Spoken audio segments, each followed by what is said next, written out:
on va commencer par l'actualité légale et réglementaire et on va s'attacher uniquement aux mesures sociales qui ont des implications pour les entreprises et les directions des ressources humaines.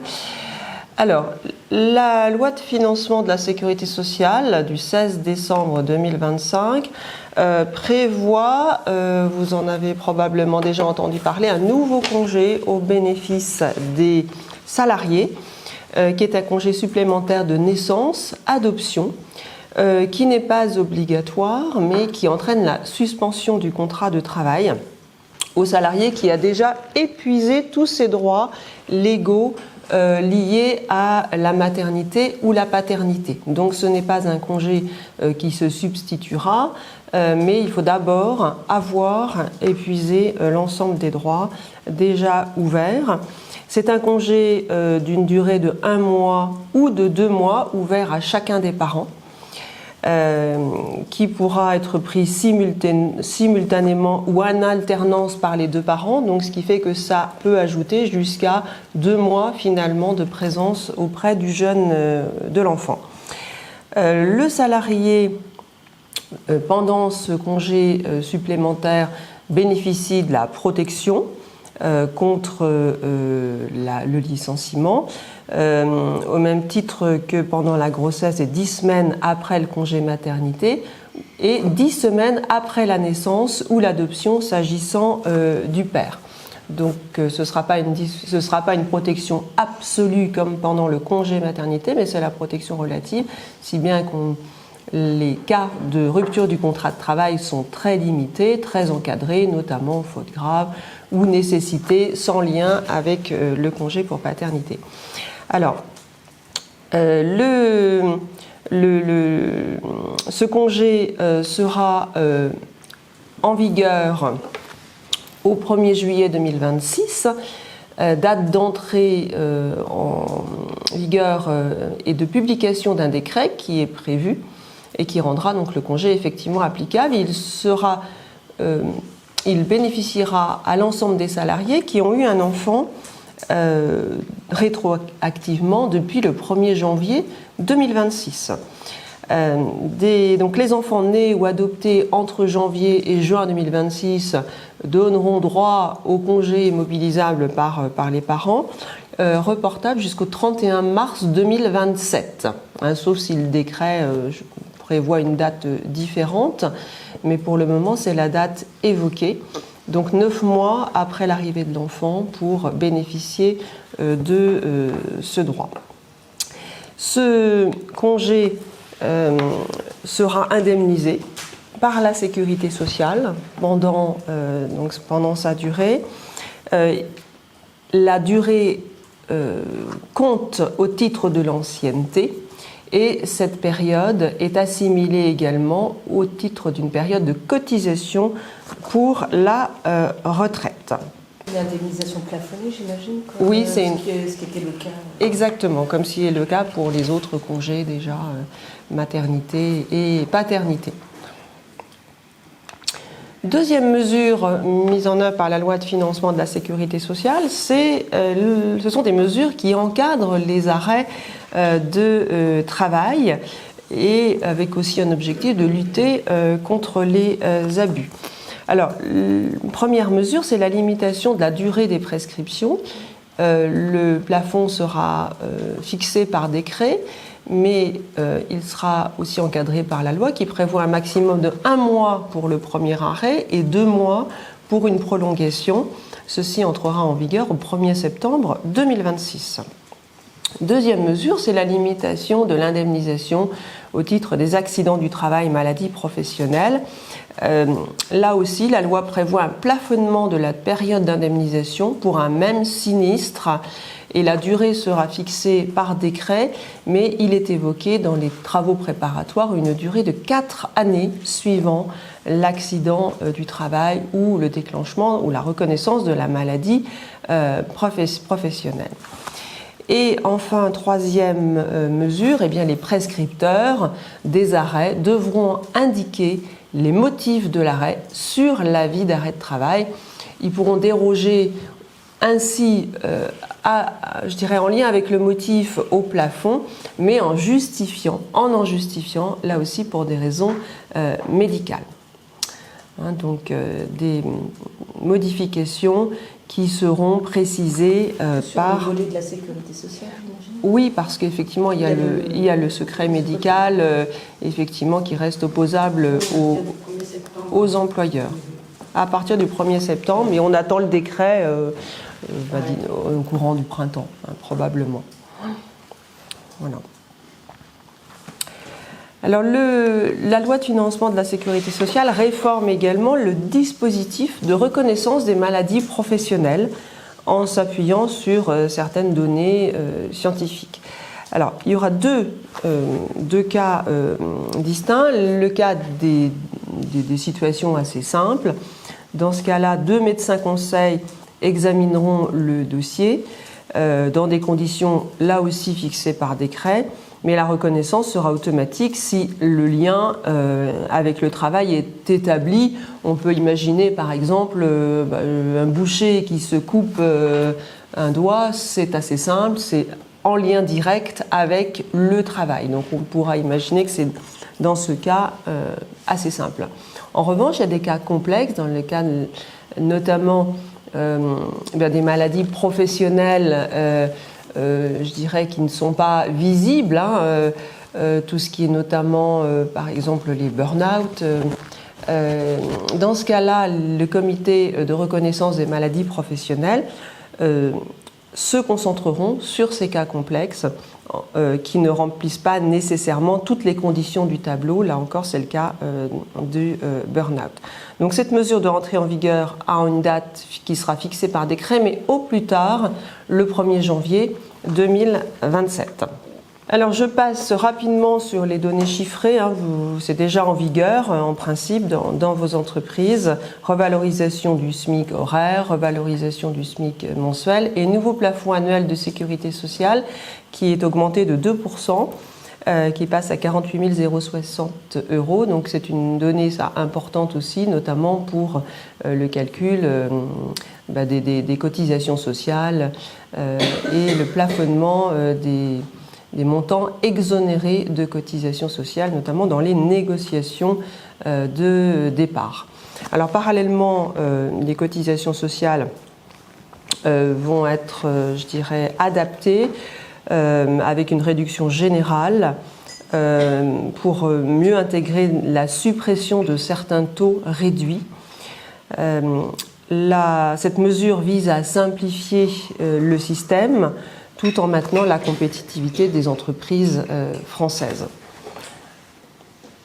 Toujours sur le plan des cotisations et des contributions, une modification dans le cadre de la contribution patronale relative à la rupture conventionnelle qui est passée de 30 à 40% depuis le 1er janvier 2026, donc application immédiate. Seconde mesure, également d'augmentation des taux de majoration de cotisations sociales en cas de travail dissimulé. À compter du 1er juin 2026, ce taux de majoration sera porté à 35% en cas de travail dissimulé. On parle bien du taux de majoration.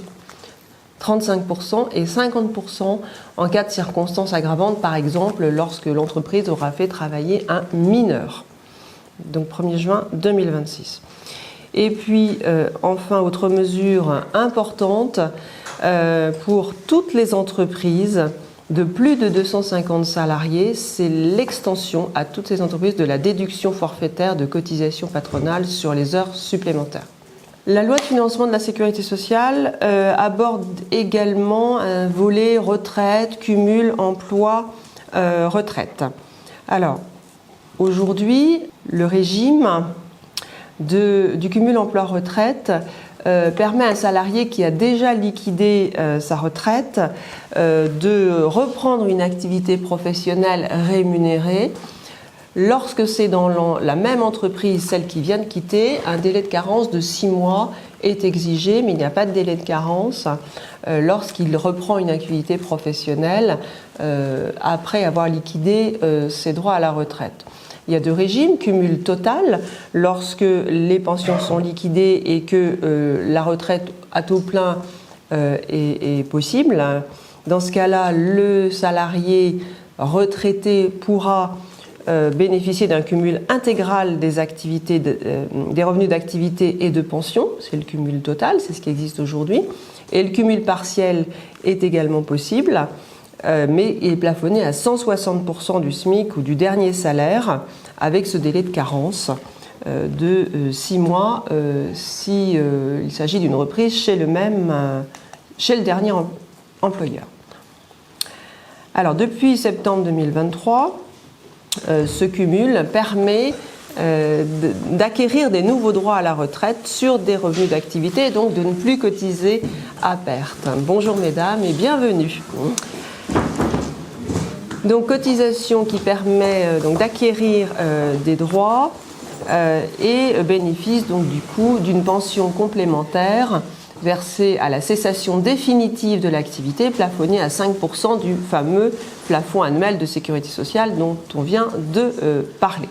Alors cette réforme de 2025, de la loi du 16 décembre 2025, prévoit, l'objectif est déjà de simplifier et de recentrer ce cumul sur les retraités les plus modestes et de générer aussi des économies.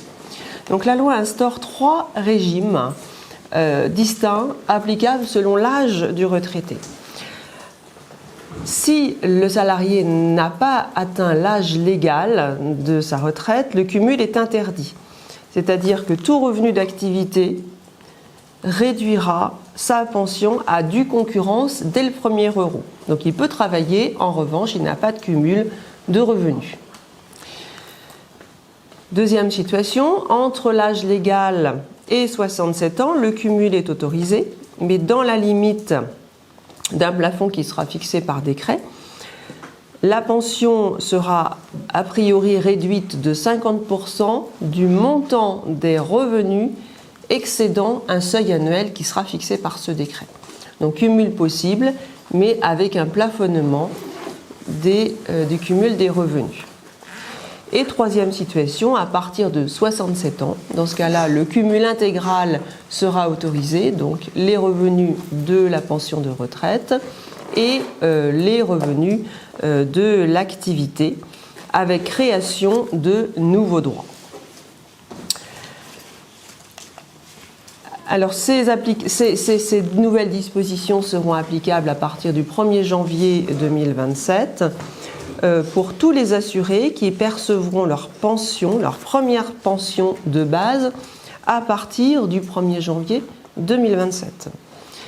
Donc ceux qui auront déjà perçu une pension avant 2027 ne seront pas concernés par la réforme et restent concernés par les modifications, par le régime actuel. Toujours autour de la retraite, la loi de financement de sécurité sociale prévoit l'abondement de trimestres complémentaires pour les carrières longues. Cette mesure s'appliquera aux pensions qui prendront effet au 1er septembre 2026, avec des périodes réputées cotisées. Donc là, ce sont des mesures qui favoriseront notamment les mères qui étaient pénalisées au titre de la maternité, donc seront réputées cotisées certaines périodes d'assurance liées aux enfants, maternité, adoption, éducation, congé parental, dans la limite d'un certain quota qui sera fixé par décret et qui pourront bénéficier qui permettront de bénéficier d'une retraite anticipée pour carrière longue. Donc des cotisations, des trimestres supplémentaires pour carrière longue pour un certain nombre de publics. La loi de financement de sécurité sociale, toujours sur la retraite, suspend le report de l'âge légal de départ à la retraite et relève la durée d'assurance requise pour le bénéfice d'une retraite à taux plein. Donc les générations concernées seront les générations des 64 à 68 ans. Et le texte décale d'une génération le rythme du calendrier de report de l'âge de départ à la retraite de 62 à 64 ans et les assurés des générations 64-68 pourront partir 3 mois plus tôt qu'actuellement.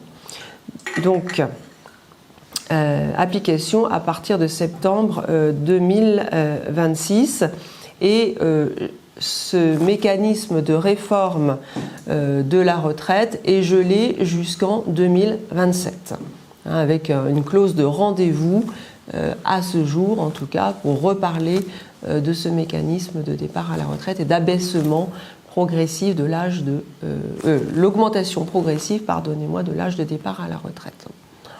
Alors la loi de financement de la sécurité sociale prévoit quelques autres mesures sur lesquelles je m'arrête rapidement. C'est un malus notamment pour les entreprises qui seront insuffisamment engagées dans la négociation collective sur l'emploi des salariés expérimentés. Autrement dit, les seniors. La loi instaure un malus de cotisation sociale pour les entreprises de 300 salariés et plus qui ne respectent pas leurs obligations de négociation. Donc, je vous rappelle que cette obligation de négocier, elle porte sur tous les 4 ans, sur l'emploi des seniors, le recrutement, le maintien dans l'emploi, l'aménagement des carrières et la transmission des compétences. Et en l'absence de cette négociation, ou sans plan annuel d'action, les entreprises se verront appliquer un malus de cotisation sociale dont les conditions et modalités seront définies par voie réglementaire. Donc c'est un accord, il faut faire un accord Il faut faire un accord collectif dans les entreprises de plus de 300 salariés. Comme on le fait pour l'égalité. Exactement, oui, tout à fait. Mais ça fait partie déjà des sujets sur lesquels la négociation collective est obligatoire dans ces entreprises. Une question à ce sujet-là. Si on a un accord GEPP qui prévoit déjà des éléments sur le sujet de l'emploi des seniors, est-ce qu'il faut quand même renégocier un accord L'idée, c'est d'avoir un accord sur le sujet. Si vous avez déjà un accord qui inclut ces thématiques, seniors, recrutement, adaptation de l'emploi, recrutement, etc., on peut considérer que l'entreprise remplit son obligation dès lors que, effectivement, vous respectez aussi la périodicité de négociation sur ce sujet. Donc il faut refaire tous les 4 ans. En tout cas, il faut remettre à l'ordre du jour ce sujet, pas forcément modifier les mesures, mais en tout cas remettre à l'ordre du jour d'une négociation collective. Donc pour le moment, il n'y avait pas de sanction en soi. À partir de maintenant, il y a effectivement ce malus de cotisation qui sera mis en place par voie réglementaire. Voilà donc pour ces mesures sociales de la loi de financement de sécurité sociale. Donc les cotisations sociales, le congé de naissance essentiellement, les modifications sur la retraite et l'augmentation de la gratification minimale pour les stagiaires. Ça concerne les stages de plus de 2 mois consécutifs ou 3 ans 9 heures. On passe de 4,05 € à 4,50 € brut par heure. Voilà. C'est l'une aussi des mesures de du plan de financement, de la loi de financement de sécurité sociale. Donc une loi de financement assez dense avec des impacts immédiats pour les entreprises. Alors j'ai retenu au titre des autres mesures de légales ou réglementaires. Là c'est une actualité publiée par l'URSSAF le 19 décembre 2025 qui concerne la prolongation du délai de mise en conformité avec l'interdiction de toute condition d'ancienneté pour l'accès aux prestations du CSE.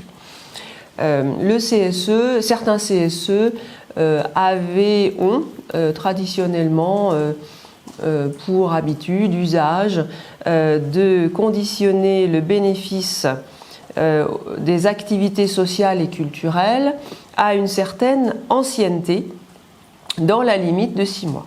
La Cour de cassation, dans un arrêt que je vous recite du 3 avril 2024, a considéré que cette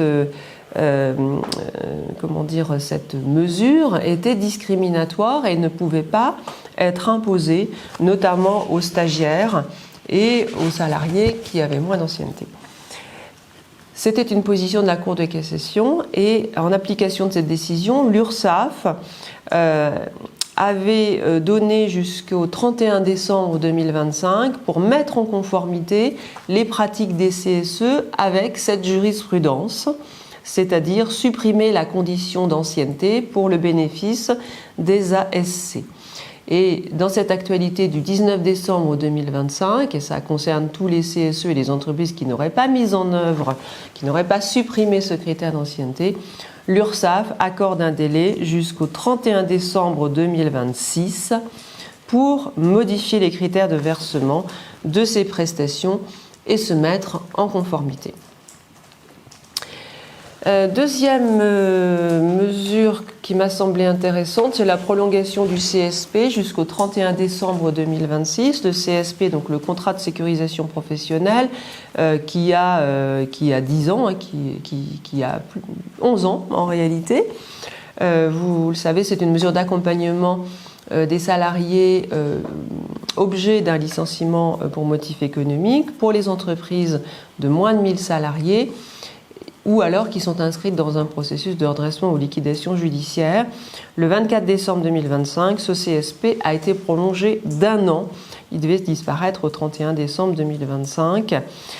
Voilà, donc on peut supposer soit qu'il sera prolongé, soit qu'un nouveau mécanisme d'accompagnement sera mis en œuvre. Je voulais également revenir sur la loi dite senior du 25 octobre 2025, donc qui était passée un petit peu inaperçue. On n'en avait pas parlé d'ailleurs lors de la dernière matinale, alors qu'elle comporte un certain nombre de mesures très impactantes pour les entreprises. L'objectif de cette loi, c'est de favoriser l'emploi des salariés expérimentés, de renforcer le dialogue social et de faciliter les transmissions et les transitions professionnelles. L'ensemble des mesures qui sont prévues vont être mises en vigueur progressivement à compter du 26 octobre, enfin depuis le 26 octobre 2025 pour la majorité des dispositions. 2 décrets ont été pris le 28 janvier 2026 et la mise en œuvre aura lieu progressivement jusqu'en 2028. Alors la première le premier impact de cette loi senior concerne les entretiens professionnels en créant un entretien professionnel, un entretien de parcours professionnel au lieu de l'entretien professionnel, un entretien de parcours professionnel qui remplace l'entretien professionnel classique qui aura lieu. Alors, ce qu'il faut comprendre, c'est que cette loi, elle concerne évidemment les salariés expérimentés seniors, mais elle s'étend aussi à tous les autres salariés, notamment durant l'année de l'embauche, puis tous les 4 ans, au lieu de 2 ans jusqu'à présent, avec un bilan récapitulatif au bout de 8 ans, tous les 8 ans, au lieu de 6 ans jusqu'à présent. Donc, entretien de parcours professionnel. Oui, donc ça s'étend à tous les salariés. Ça s'étend à tous les salariés, effectivement. Cette loi prévoit également l'entretien de mi-carrière, un entretien de mi-carrière qui sera organisé dans les 2 mois suivant la visite médicale de mi-carrière. Donc la visite médicale de mi-carrière, elle existait. Là, l'entreprise, l'employeur, aura également à charge d'organiser cet entretien de mi-carrière qui suivra la visite médicale. Alors c'est généralement dans la 45e année du salarié pour aborder les recommandations du médecin du travail concernant notamment les aménagements de poste.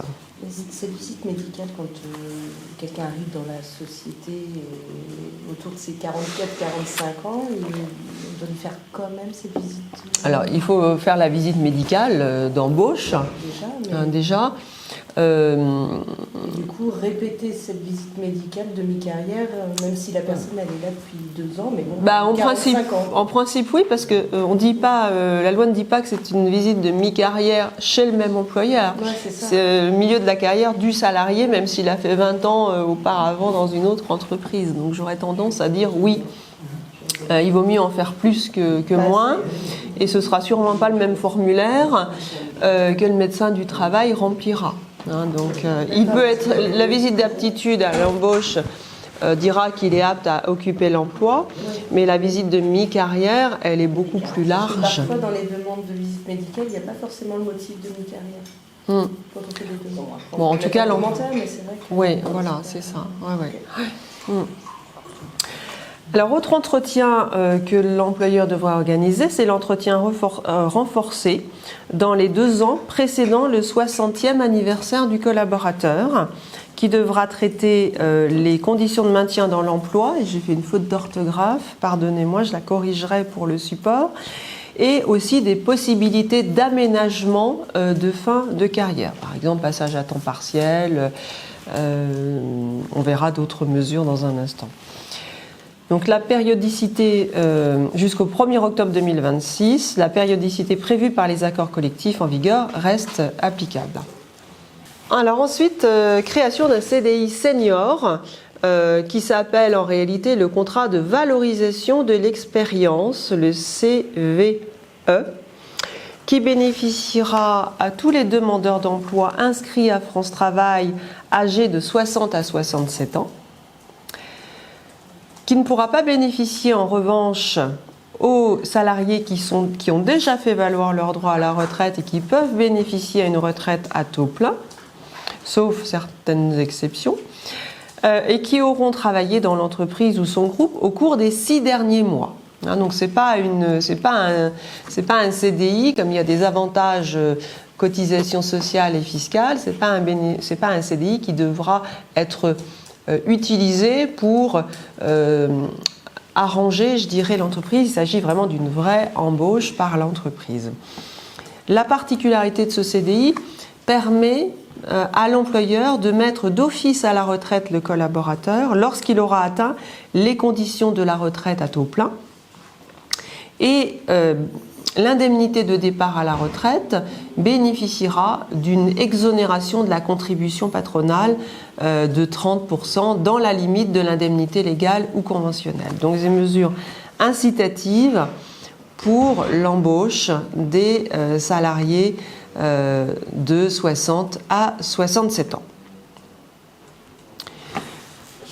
Deuxième mesure, autre mesure aussi, c'est la retraite progressive et le temps partiel. Le refus d'une demande de passage à la retraite progressive ne pourra désormais être motivé que par des raisons précises de continuité d'activité ou de recrutement. Donc l'employeur devra motiver une demande de retraite progressive ou de passage à temps partiel. Et les motifs qui pourront être retenus seront vraiment liés à la continuité de l'activité ou de recrutement. Une difficulté de recrutement sur un poste, par exemple, qui ne permet pas de recruter quelqu'un à temps partiel, eh bien, ce sera un motif dont on peut penser qu'il sera valable pour refuser le passage à temps partiel. Mais en tout cas, les juridictions seront attentives à cette motivation. Alors une mesure sur le financement anticipé de l'indemnité de départ à la retraite qui n'est pas autorisée pour maintenir ou compenser un temps partiel. Et puis aussi un point sur l'accord collectif pour le passage à temps partiel. Un accord d'entreprise, d'établissement ou de branche pourra permettre d'utiliser l'indemnité de départ à la retraite pour compenser la baisse de revenus liée à un passage à temps partiel ou un forfait jour réduit en fin de carrière pour les collaborateurs qui souhaiteraient réduire leur activité. La loi senior prévoit également des dispositions concernant la mise à la retraite par l'employeur. Le principe, c'est que l'employeur peut proposer la mise à la retraite d'un salarié à partir de 67 ans ou dès qu'il peut bénéficier de la retraite à taux plein, même s'il avait déjà atteint cet âge à l'embauche. Donc dès qu'il aura atteint l'âge de 67 ans ou avant, les conditions seront remplies, l'employeur pourra mettre à la retraite le collaborateur entre 67 et 70 ans. La mise à la retraite nécessitera quand même l'accord du salarié, mais à partir de 70 ans, la mise à la retraite deviendra automatique, sans nécessiter l'accord du salarié. Le cas particulier, c'est celui relatif au CDI senior, donc le contrat de valorisation de l'expérience, puisque dans ce cadre-là, pour ces contrats, la mise à la retraite d'office sera possible lorsque le salarié, dès que le salarié aura atteint le taux plein, sans avoir besoin de recueillir l'accord du collaborateur. Donc à partir de 67 ans ou avant, mais uniquement pour les CVE. Alors quelques mesures aussi dans cette loi sur le dialogue social et l'assurance chômage, et notamment le CSE, puisque la limite de 3 mandats successifs pour les membres de la délégation du personnel au CSE, donc ça concerne les entreprises d'au moins 50 salariés, est supprimée. Le mandat de 4 ans est maintenu. Et la possibilité donc, de réélection est désormais n'est plus limitée à une restriction en termes de nombre de mandats.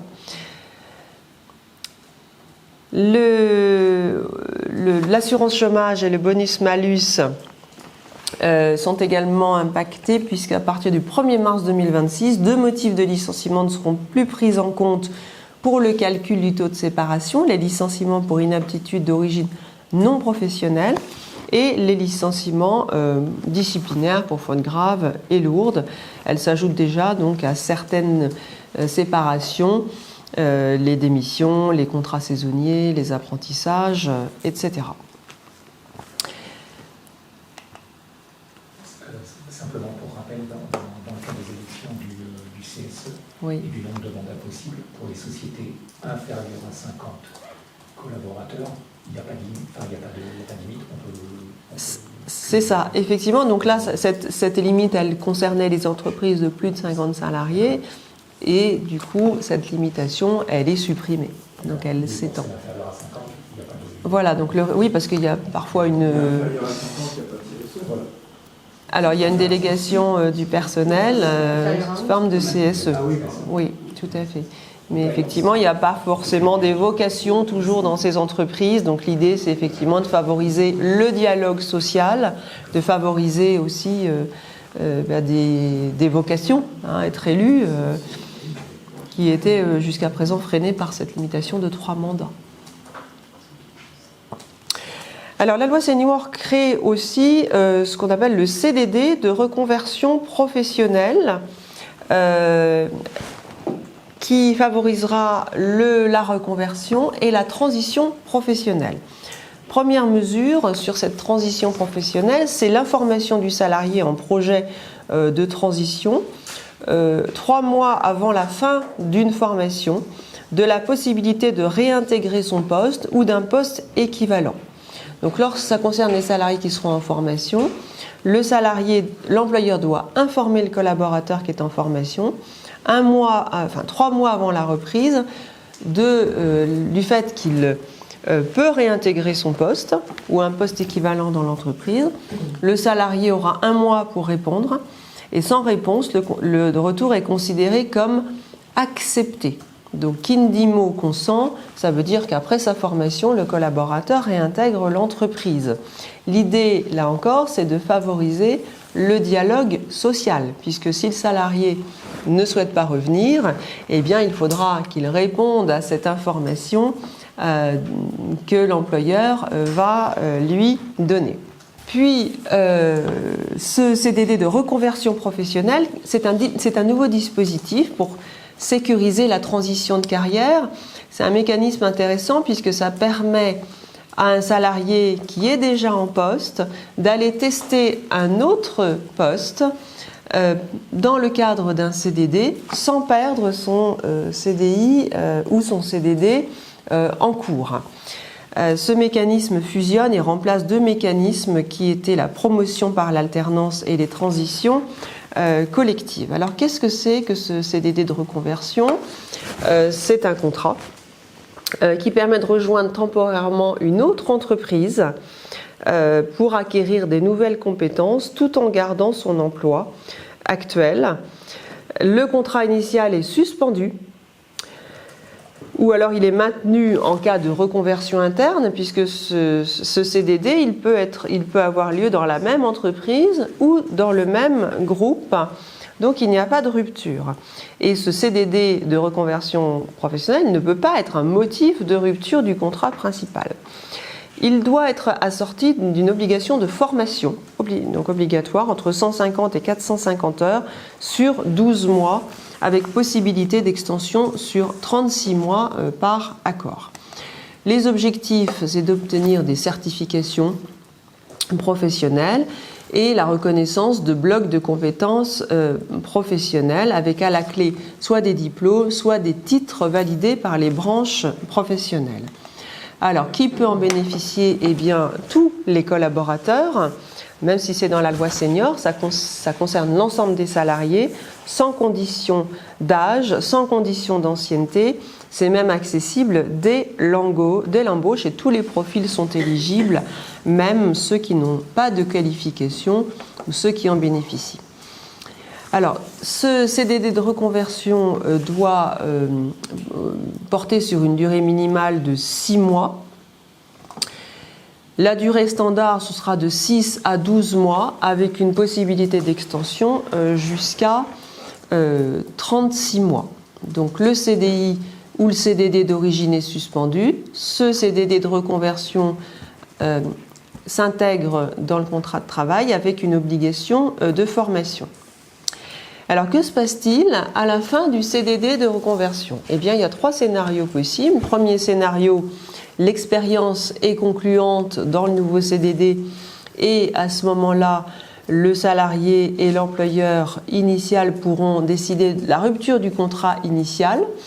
Ça se matérialisera par l'embauche définitive dans le cadre de la nouvelle entreprise. Et le contrat initial sera rompu par le biais d'une rupture conventionnelle.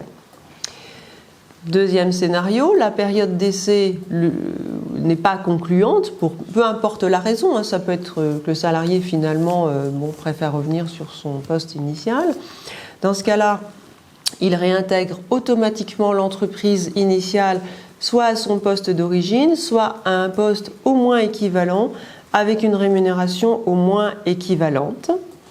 Et troisième scénario, c'est la reconversion interne et évolution vers le nouveau poste au sein de l'entreprise actuelle. Ce CDD dans une autre entreprise, le salarié a une période d'essai? Alors, oui, c'est un CDD classique. C'est un CDD classique. C'est juste un nouveau motif de recours à CDD. Donc, nouveau motif et assorti d'une période de formation. Le salaire doit être identique? Enfin, l'entreprise doit... Pas forcément. Le salaire du CDD de reconversion n'a pas à être identique à celui du contrat d'origine. Le contrat d'origine est... Pas forcément. Si ce n'est pas du tout le même poste, ce sera en lien avec le nouveau poste, en fait. C'est une reconversion vers un nouveau poste. Donc, le contrat d'origine est suspendu. Donc c'est un nouveau contrat de travail avec ses caractéristiques propres, donc classification, salaire, etc. D'accord.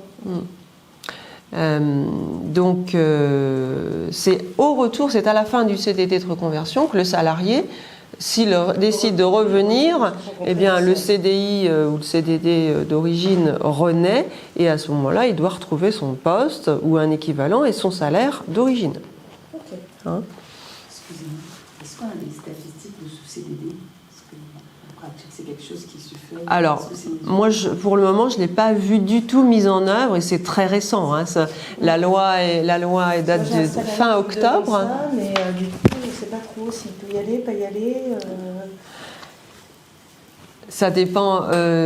Alors, il peut y aller puisque c'est prévu par la loi. Oui, mais on nous disait que ça dépendait du type de formation, la durée de la formation. Alors, on a 2 décrets qui viennent de sortir le 28 janvier 2026, qui précisent au fur et à mesure les conditions et les modalités, mais il faut peut-être effectivement, alors je vous avoue que je n'ai pas regardé ces décrets du 28 janvier de mise en œuvre, mais je pense qu'on a déjà des réponses sur les modalités pratiques de mise en œuvre.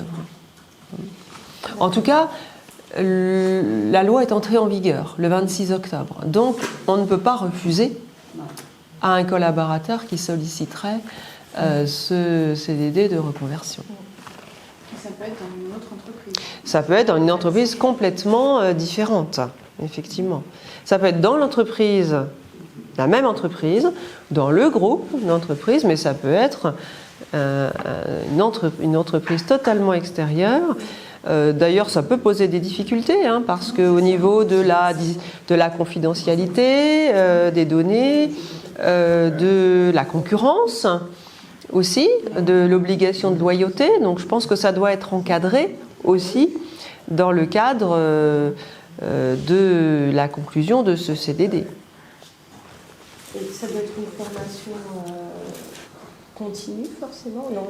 Alors non, c'est 150 heures, de 150 à 450 heures sur 12 mois maximum. Hein, donc voilà, ça fait, c'est quand même une formation conséquente. Hein, voilà, mais c'est extensible jusqu'à 2100 heures sur 36 mois. S'il y a un accord de branche? Exactement, oui, ou d'entreprise.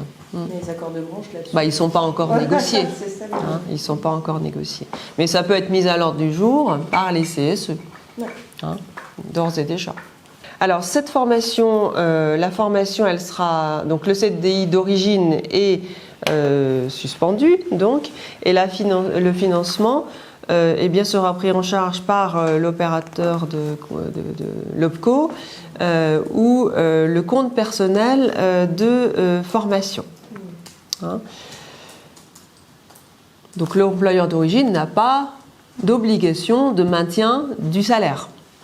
Voilà pour ces mesures issues de la loi de financement de la sécurité sociale, qui est assez dense. Alors, la loi de finances du 2 février 2026 prévoit de nombreuses mesures budgétaires, mais aussi 2 mesures sociales. J'irai vite là-dessus. Alors 2 mesures qui sont prolongées, qui existaient déjà, mais qui sont prolongées.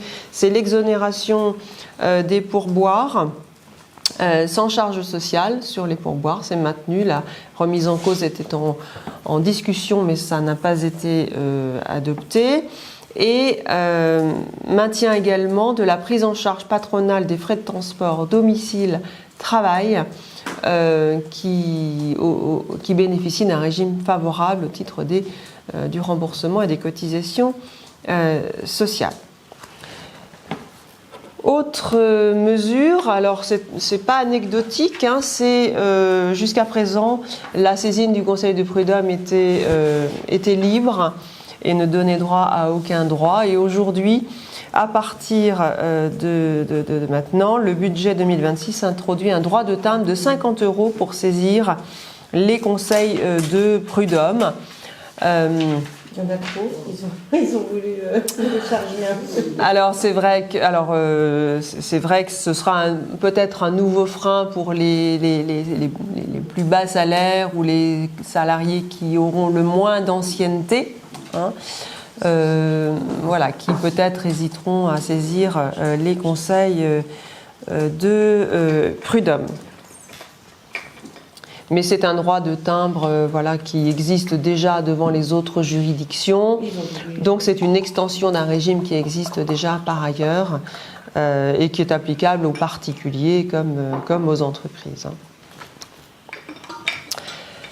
Alors on vient à un sujet qui va beaucoup intéresser les directions des ressources humaines cette année. C'est la transposition de la directive européenne du 10 mai 2023 sur la transparence des rémunérations et l'égalité des rémunérations entre les hommes et les femmes pour un même travail ou un travail de même valeur.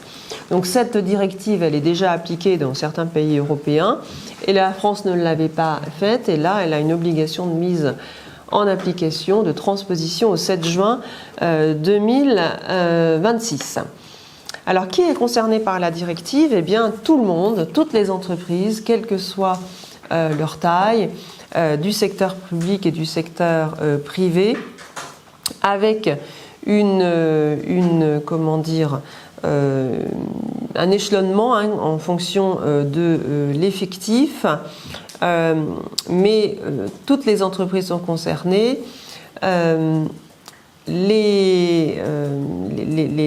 avec une correction, une obligation de correction des écarts de rémunération supérieurs à 5% qui ne seront pas justifiés.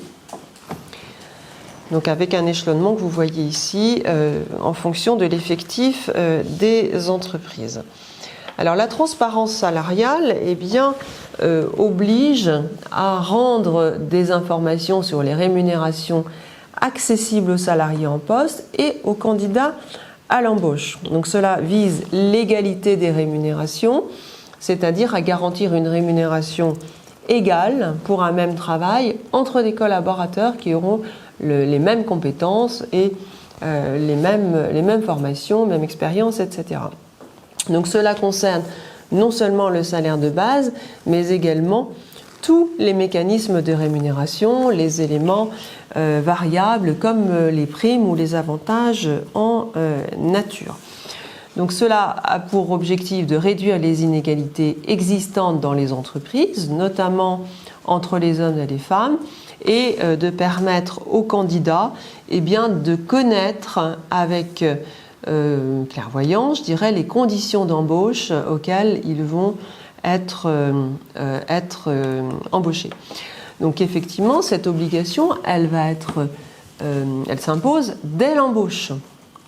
Dès l'embauche, ça veut dire que les recruteurs devront communiquer de manière obligatoire sur la rémunération ou la fourchette de rémunération qui devront désormais apparaître dans les offres d'emploi dès avant le premier entretien. Il sera interdit de demander aux candidats la rémunération qu'ils avaient dans leurs précédents employeurs, ce qui permettait aujourd'hui aux employeurs ou aux recruteurs d'adapter leur rémunération qui permettait de fixer le salaire par rapport à la rémunération antérieure et pas par rapport à une rémunération d'un poste équivalent d'un salarié qui est déjà dans l'entreprise. Donc ça, ce sera interdit. Et mention également interdite, rémunération selon profil ou selon expérience, ce ne sera pas suffisamment transparent au sens de la directive européenne. Donc ça change quand même pas mal ces obligations de transparence, l'objectif étant de garantir cette égalité, cette transparence dès avant l'embauche. Transparence également après le recrutement. Donc cela concerne les critères de rémunération, puisque les employeurs devront partager les critères utilisés pour établir la rémunération de chaque poste et les niveaux de rémunération.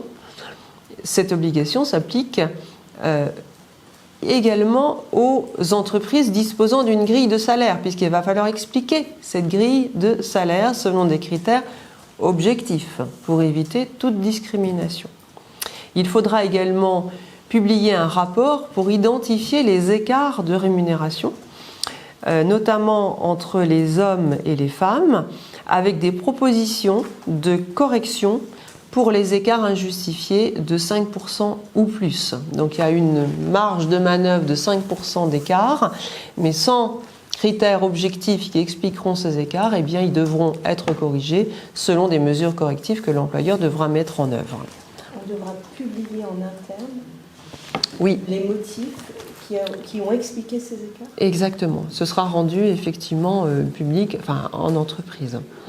Effectivement. Il faudra justifier des motifs. Alors c'est un travail considérable qui va devoir être mis en œuvre pour travailler sur l'existant déjà et aussi les mesures correctives qui seront mises en œuvre.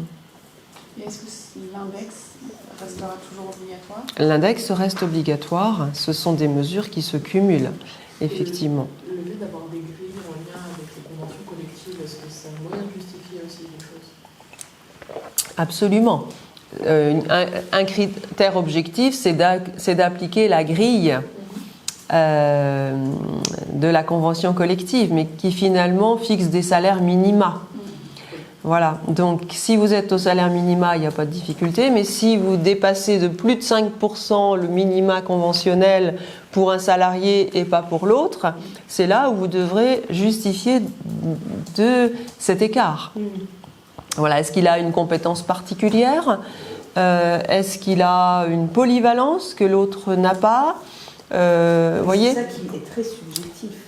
Alors, il va falloir que ce soit objectif, justement. C'est ça qui est un peu effrayant dans ça, c'est qu'il y a des critères, vous voyez, par exemple, un CDD de reconversion, bon ben voilà, il n'a pas forcément les mêmes compétences, il n'a pas eu la même formation. Alors ça, c'est objectif. La compétence, Oui, il l'ancienneté, va avoir le même intitulé. l'expérience, le nombre de langues parlées, pratiquées, la disponibilité, quelqu'un qui accepte de partir en grand déplacement en permanence, eh bien, a des suggestions familiales que son collègue n'a pas. Voilà, il va falloir effectivement trouver Il y a des outils comme ça pour aider pour un peu... Alors j'allais dire l'IA probablement va nous aider à trouver des critères objectifs. Je pense à la convention collective de la métallurgie Oui. qui a mis en place des tableaux extrêmement détaillés pour justement classifier les emplois. Ça peut être peut-être une grille de lecture et un outil pour vous aider la métallurgie. C'est vrai, la métallurgie. Vous avez aussi la convention collective de l'architecture qui est aussi un tableau comme ça, extrêmement détaillé sur les détails des postes qui permet de travailler aujourd'hui sur la classification et qui est vraiment très, très bien faite aussi. On a jusqu'à quand Bah, c'est pas encore transposé, ils sont Non, pas ça- prêts. Voilà, pour- c'est 7 juin. Non, ça ne sera pas. Non, ce ne sera pas prêt. Ils ne sont pas prêts pour juin. Ils espèrent avoir un projet de loi pour septembre. Donc, c'est pas pour tout de suite. Et Il n'y a pas d'application directe à la directive. absolument. Et cette loi sera assortie de décrets, très probablement, qui s'échelonneront dans le temps. Voilà. Mais l'idée, c'est vraiment, alors je vous ai mis ici, je vous ai mis un slide, comment se préparer à la transparence des salaires. Donc avant cela, on va parler des sanctions pour effectivement vous motiver à anticiper.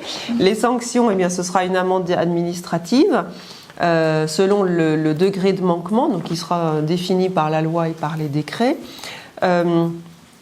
Avec un calcul proportionnel, mais qui sera basé sur la masse salariale ou un montant forfaitaire. On n'en sait rien pour le moment. L'idée, ce sera vraiment de garantir l'application effective de l'égalité salariale. Alors, Excusez-moi, oui. qui va s'assurer qu'en dehors peut-être des salariés De tout intéresser. entre eux, mais sinon qui va s'assurer qu'on a bien respecté tout intéressé, l'inspection du travail aussi, le CSE. Ce sera un sujet probablement qu'on...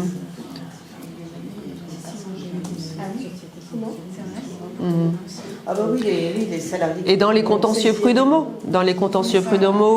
en fin de carrière, sur des discriminations salariales, ce sera un outil qui sera demandé, Est-ce que effectivement. quelqu'un peut, il y aura la mise en vigueur, mais pourra dire, bah oui, mais moi, j'ai été pendant des années...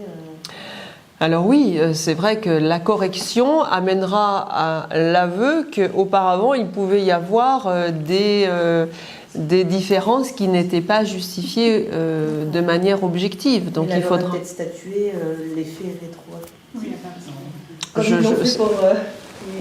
ce serait revenir aussi sur la prescription liée à la discrimination. Donc voilà, je suis pas sûre que ça aille jusque-là. Voilà. Donc voilà, je vous ai mis ici des petits tips dont vous prendrez connaissance pour anticiper et se préparer à la transparence salariale. Donc faire un diagnostic déjà, définir des critères, élaborer un plan de transparence, mettre à jour les propositions d'embauche, les offres, publier les rapports et les partager selon les disparités, la taille des entreprises, etc. Former les équipes de paie, les équipes RH, former les managers aussi, puisque ce sont eux en général qui font les entretiens annuels et où sont abordées les augmentations, les primes, etc. Et puis surtout suivre régulièrement les rémunérations, ajuster les écarts pour maintenir l'égalité sur le long terme. Voilà. Donc c'est un vrai travail de fond durable qui s'annonce pour les équipes RH. Voilà, donc obligation juin 2026 pour la loi, des décrets viendront, 5% maximum, autorisé sans justification et toutes les entreprises concernées. Voilà pour les actualités légales, réglementaires, qui sont assez denses et qui annoncent des mises en œuvre très impactantes dans les entreprises. C'est à l'actualité jurisprudentielle. Très dense aussi sur le dernier trimestre 2025 et le début 2026. Alors j'ai prévu beaucoup d'arrêts, on n'aura peut-être pas le temps de tout faire, mais vous en aurez connaissance. Premier arrêt, la date a disparu, je vous le remettrai, je ne sais pas pourquoi, c'est un arrêt là, de janvier, non celui-là c'est l'arrêt de décembre 2025. Ça concerne les heures supplémentaires et la prise en compte des congés payés dans le calcul des heures supplémentaires. Jusqu'à cette décision, seules les heures de travail effectifs étaient prises en compte pour déclencher le seuil des heures supplémentaires. Les congés payés étaient exclus du calcul. Par exemple, un salarié ayant travaillé 32 heures dans une semaine et bénéficie d'un jour de congé payé qui vaut 7 heures, se voyait comptabiliser uniquement 32 heures sans déclenchement des heures supplémentaires. Avec cette décision, les congés doivent être intégrés dans le calcul du seuil hebdomadaire des 35 heures. Si on reprend le même exemple, le salarié travaille 32 heures, on y rajoute 7 heures de congé, donc il travaille 39 heures, donc il a droit au paiement de 4 heures supplémentaires, alors même qu'il n'a travaillé que 32 heures. Il a travaillé 32 heures. Il a été en congé 7 heures. On ajoute les nombres d'heures de congé pour calculer 39 heures et donc se voir payer 4 heures supplémentaires à rémunérer, donc avec majoration. Voilà. Donc mise à jour urgente, là encore, et pour anticiper les contentieux sur les heures supplémentaires. Toujours sur les heures supplémentaires, c'est un arrêt du 7 janvier 2026. C'est pour les congés payés. C'est pour les heures supplémentaires et les congés payés. Oui. Vous pensiez... C'est pas pour les RTT, à ce jour. Voilà. Alors, la Cour de cassation a rendu donc cet arrêt du 7 janvier 2026 aussi sur le calcul des heures supplémentaires. On avait cette décision de septembre 2025 qui statue sur les congés payés et le calcul des heures. Cet arrêt, lui, concerne le temps de travail qui est calculé sur plusieurs semaines, sur 2 semaines en l'occurrence.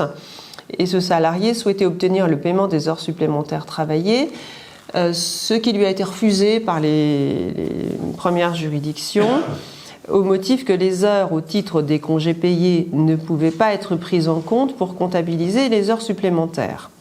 Donc la Cour de cassation casse et donne raison au salarié qui, dit la Cour de cassation, ne doit pas être dissuadé de prendre des jours de congé. Il peut donc percevoir les majorations pour heures supplémentaires qu'il aurait perçues s'il avait effectué l'ensemble de ces heures.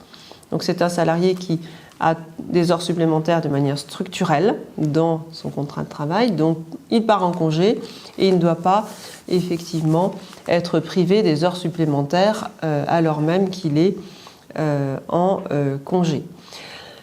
Alors je vous ai mis à droite des absences assimilées ou pas à du travail effectif qui déclenche les heures supplémentaires. Donc les congés payés sont considérés comme du travail effectif et déclenchent des heures supplémentaires. Les jours fériés chômés également, les repos compensateurs, les arrêts maladie ne sont pas en général comptabilisés comme du travail effectif et les RTT a priori non, sauf accord d'entreprise. Voilà.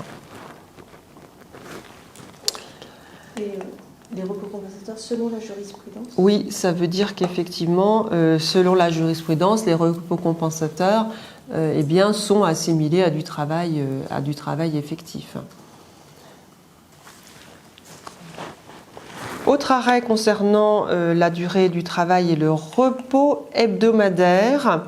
C'est un arrêt du 13 novembre 2025 avec un rappel donc, du principe. Le repos hebdomadaire de 24 heures doit être accordé à l'intérieur de chaque semaine civile.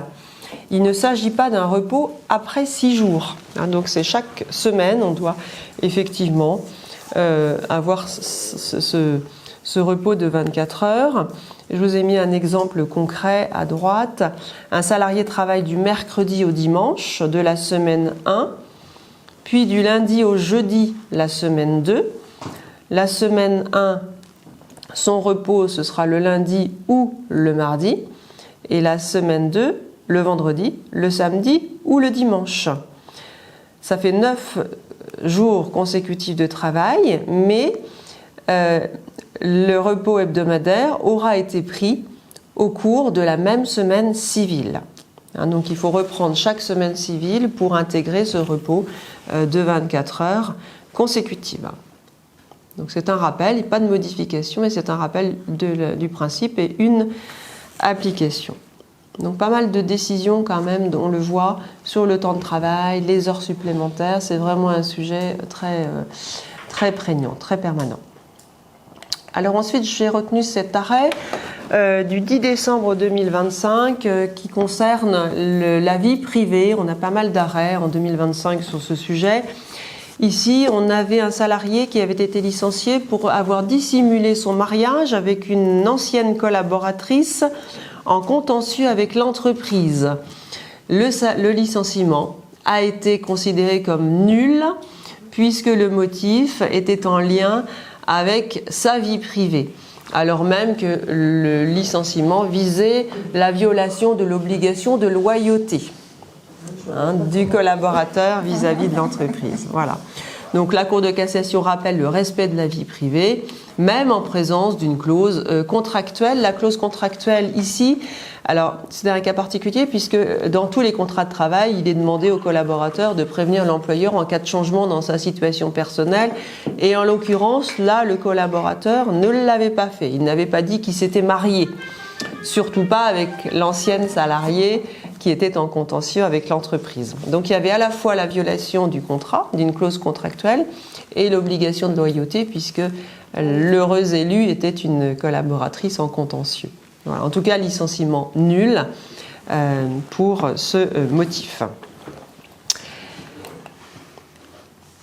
Alors le 7 janvier 2026, la Cour de cassation a aussi rendu un arrêt sur l'obligation de respecter les préconisations médicales.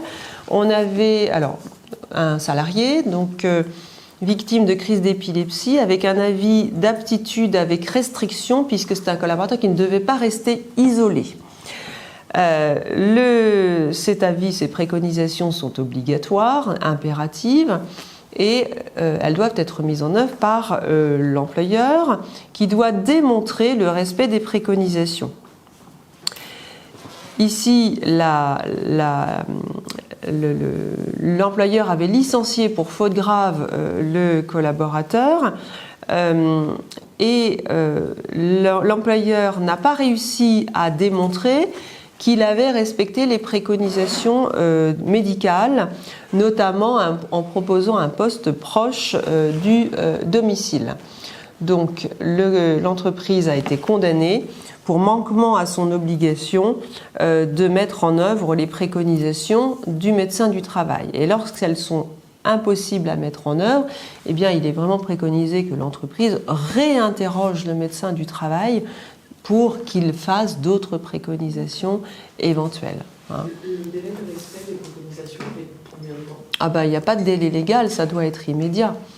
Dès que l'avis est rendu, l'entreprise a l'obligation de chercher, de mettre en œuvre les préconisations.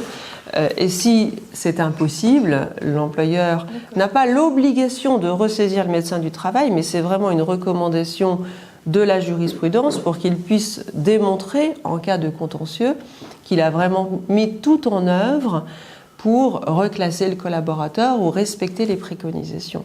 Parce que ça reste quand même des préconisations. Ça reste des préconisations et parfois elles ne peuvent pas être mises en œuvre. Effectivement, il y a des cas où c'est impossible. Donc il ne faut pas hésiter à dialoguer avec le médecin du travail aussi, avant de prendre des mesures de licenciement, par exemple.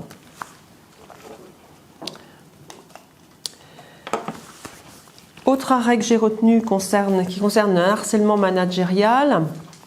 Alors c'est une approche différente et plus large que la Cour de cassation adopte aujourd'hui. C'est un peu dans la mouvance des arrêts France Télécom, puisque la définition légale du harcèlement moral exige de démontrer un ciblage personnel d'un salarié en particulier et direct, donc ciblage direct et personnel vis-à-vis d'un salarié. Et la jurisprudence évolue vers la prise en compte d'une appréciation objective de l'impact du harcèlement moral et du harcèlement managérial. Donc on ne va pas forcément prendre en compte un impact sur un collaborateur, mais ça va être le harcèlement d'ambiance qui va être pris en considération pour condamner un employeur au titre du harcèlement moral et du harcèlement managérial. Donc, l'impact sur le collectif des salariés va être pris en compte pour apprécier la faute de l'employeur qui n'aura pas pris en compte la dégradation des conditions de travail et l'ambiance de travail pour adopter des mesures correctives. Donc, les méthodes de management, nous dit la Cour de cassation, doivent être évaluées sous l'angle de leur impact réel sur leurs équipes, en rappelant que la prévention des risques psychosociaux est un enjeu juridique vraiment prioritaire. Du coup, il va faire une enquête un peu sur une équipe pour vraiment s'assurer. Ça peut, effectivement, s'il y a une alerte, dès qu'il y a une alerte, soit par un individu, soit par un collectif, soit par le CSE, effectivement, l'entreprise a l'obligation d'engager une enquête interne dans l'entreprise. Donc elle doit être éveillée, je dirais, en alerte aussi à tous les signaux, même en l'absence d'alerte. Si au cours des entretiens annuels, certaines récriminations ressortent, il appartient à l'employeur d'être en éveil et à l'écoute de tous les signaux potentiels d'un harcèlement managérial pour engager une enquête d'office. Voilà, ça, la jurisprudence est très vigilante à ce sujet. J'ai retenu ici donc un arrêt concernant le télétravail médical. Alors c'est un collaborateur en arrêt. Le médecin du travail préconise le télétravail pour raison de santé et l'employeur, dans le cadre de ses obligations, souhaite s'assurer que son domicile est adapté et conforme au télétravail. Et le salarié refuse l'accès en invoquant sa vie privée. Donc là, on est à la croisée de plusieurs obligations de l'employeur. Et finalement, la question qui était posée, c'était de savoir si le refus opposé par le salarié permettait à l'employeur de ne pas appliquer la préconisation médicale. Eh bien, non. Effectivement, le respect de la vie privée est prédominant, c'est une obligation du Code civil, de la Convention européenne des droits de l'homme. Donc le salarié a le droit de refuser l'accès à sa vie privée. Ce faisant, l'employeur n'a pas pu mettre en œuvre la préconisation du médecin du travail. Et c'est ce que je vous disais il y a un instant, qu'aurait-il fallu faire ? Eh bien, c'est ressaisir le médecin du travail pour le saisir de la difficulté, de l'impossibilité de mettre en place le télétravail pour raison médicale dans des conditions sécurisées, pour que le médecin du travail offre une autre préconisation ou convainc le salarié de laisser accéder à son domicile, etc. Toujours est-il que l'employeur a été reconnu là en faute pour ne pas avoir mis en œuvre cette préconisation médicale.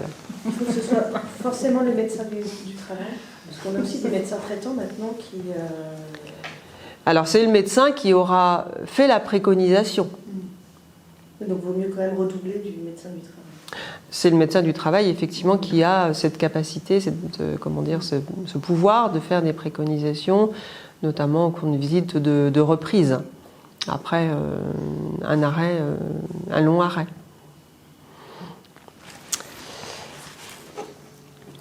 Alors on commence ensuite à avoir quelques arrêts sur les reports de congés payés. Ici, nous avions un salarié en arrêt maladie pendant 2 ans qui pouvait bénéficier à sa reprise du report des congés payés acquis pendant la période de 15 mois après la fin de la période de référence pour les congés non pris pour raison de santé. Ce salarié disposait déjà de 13 jours de congés pour l'année de l'accident du travail. Donc c'est une illustration des règles très compliquées de mise en œuvre des reports des congés payés acquis pendant la maladie. Quelques jours avant le début des congés programmés, le salarié est de retour de l'arrêt et l'employeur considère que les 13 jours non pris à l'issue du délai de report des 15 mois sont prescrits. Pas du tout, nous disent les juridictions. Les 13 jours n'ont pas pu être pris à raison de l'arrêt de travail, empêchant toute prise effective des congés, si bien que le salarié n'a pas pu les prendre. Et de plus, l'employeur n'avait pas pu démontrer qu'il avait mis en œuvre des mesures concrètes permettant aux salariés de les prendre pendant la période suivant la reprise du travail. Donc ils ne sont pas perdus et ils doivent être payés ou pris. Voilà.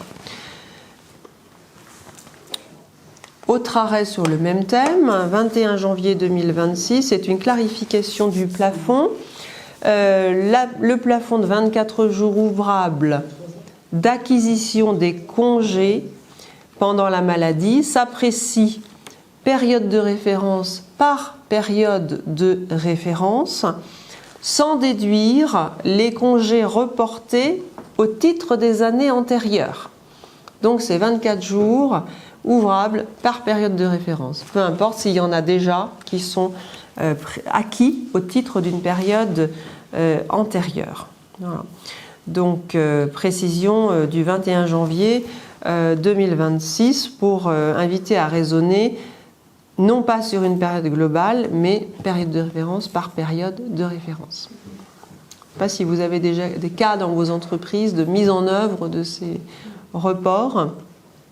C'est assez complexe. Alors, tout autre sujet, c'est un arrêt du 26 novembre 2025 concernant une situation où les représentants du personnel avaient à plusieurs reprises, 2 reprises en l'occurrence, alerté l'entreprise sur l'absence de prise en compte des primes variables dans l'indemnité de congés payés. Et l'entreprise n'avait réagi qu'en 2018 à la suite d'un audit, donc 10 ans plus tard. L'entreprise a été condamnée pour manquement à la loyauté et à son obligation d'exécuter de bonne foi le contrat de travail, puisqu'il avait ignoré pendant 10 ans les irrégularités signalées par le CSE dans le calcul des congés payés. Donc, application concrète, être à l'écoute des alertes, ne pas ignorer les sujets qui sont remontés au cours des réunions du CSE, puisque ça ouvre droit au profit des dommages d'intérêt aux salariés qui sont victimes de cette cécité vis-à-vis des problèmes et des alertes remontées. J'ai ensuite retenu un arrêt relatif à un accident du travail pendant un congé de formation. Alors l'idée, c'est que l'accident survenu lors d'un stage intégrer un congé individuel de formation dans un autre établissement ou dans un organisme de formation reste un accident du travail imputable à l'entreprise d'origine. Hein, donc c'est pas un accident du travail imputable à l'organisme de formation ou à l'entreprise d'accueil, c'est l'entreprise d'origine qui reste tenue au titre de l'accident du travail et donc qui en supportera les conséquences, notamment en termes d'inaptitude, voire de licenciement pour inaptitude. Même si l'organisme de formation est en faute grave. Alors après, oui, vis-à-vis du salarié, oui. Voilà. Après, l'entreprise d'origine pourra se retourner contre l'organisme d'accueil pour être dans une action récursoire, éventuellement au titre d'une certaine garantie et de la responsabilité civile de l'organisme d'accueil. Mais en revanche, vis-à-vis du salarié, il n'a qu'un interlocuteur, c'est son entreprise d'origine. Et pour les apprentis, c'est pareil. C'est pareil pour les apprentis, effectivement. Toujours concernant la formation, la Cour de cassation a rendu un arrêt concernant une formation imposée à un salarié pendant une journée non travaillée. Ça arrive parfois pour des salariés qui sont à temps partiel ou des salariés qui sont en télétravail. La formation est à jour fixe. Et c'était le cas dans cet arrêt, alors c'était particulier puisque le salarié était en mi-temps thérapeutique et on lui avait imposé une formation sur un jour où il ne travaillait plus. Il avait saisi les juridictions pour discrimination et il a eu gain de cause puisque l'entreprise n'avait pas démontré que la décision d'organiser la formation sur ce jour-là ne reposait pas sur des motifs objectifs et non pas discriminatoires. Voilà. Donc là encore, c'est un rappel de la charge de la preuve qui pèse sur l'employeur, de ce que la mesure qu'elle a prise n'est pas discriminatoire. Quand bien même ici, la journée de formation pouvait concerner l'ensemble des collaborateurs. Voilà. Mais il faut démontrer qu'elle ne peut pas être mise en œuvre à une autre journée spécifiquement pour un salarié qui était ici en mi-temps thérapeutique. Il ne faut pas que ce soit une formation individuelle. Voilà. Il faut s'adapter à lui. Oui, si c'est collectif, il faut justifier aussi que ça ne peut pas être individualisé pour ce collaborateur. C'est une preuve qui n'est pas facile forcément à rapporter. En tout cas, il faudra démontrer que la demande a été faite à l'organisme de formation, par exemple. Preuve par tout moyen. Et on est d'accord qu'un salarié ne peut pas invoquer le télétravail, même s'il a été fixé dans un avenant, pour ne pas venir en formation. Alors, ça peut être sujet à contentieux si votre avenant télétravail ne précise pas ce point. Il est vraiment recommandé que les avenants télétravail prévoient une clause où le collaborateur devra être présent sur site pour les besoins du service et en cas de formation collective, par exemple. Si ce n'est pas le cas, eh bien, à mon avis, il y a matière à contentieux. Voilà.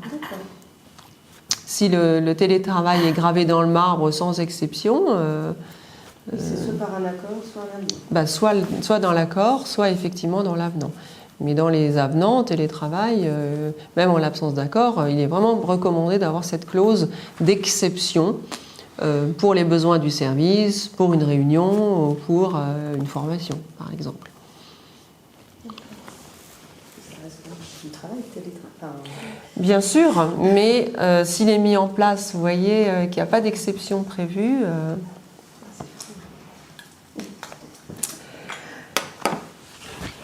Alors ensuite, on a un arrêt récent aussi qui concerne une rupture pendant un arrêt pour accident du travail.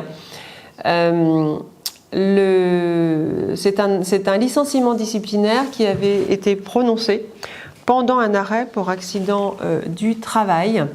Alors le contrat de travail était suspendu, mais la Cour de cassation nous rappelle que la faute grave commise avant la suspension du travail pour accident du travail peut servir à un licenciement disciplinaire, à la condition naturellement que la prescription de 2 mois ne soit pas acquise.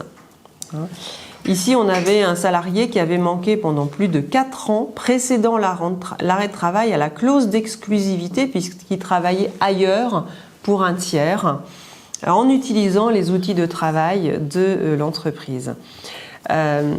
Donc la Cour de cassation sanctionne effectivement ce comportement dès lors que la connaissance des faits a eu lieu moins de 2 mois avant le début de l'arrêt du travail pour accident du travail. Donc ce n'est pas une protection absolue, le licenciement disciplinaire reste possible. Si on a la connaissance pendant qu'il a arrêté. Alors vous pouvez engager la procédure de licenciement, tout à fait. Voilà. Là, ça concerne les faits d'avant, en fait. Sur les faits. Oui, c'est sur les faits d'avant. Absolument.